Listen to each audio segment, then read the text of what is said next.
ইরে বেটা হোসেন এখনো পাইলি না তোরা বুঝলাম না কস কি ও কই কোথায় ও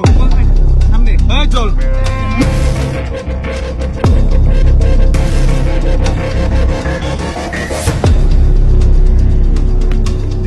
একবারে ভাই আমাদের ছোট ভাইরে তো দিলেন যদি আসে সব সব বেটা তোমার ছোট ভাই না আমার লাগে থাক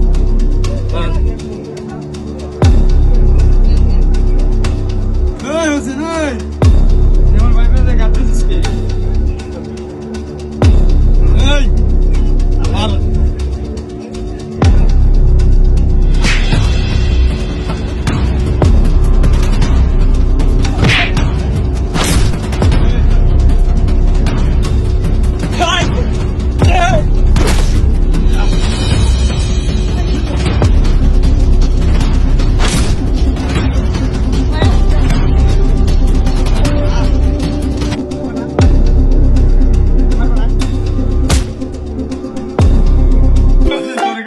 এই সব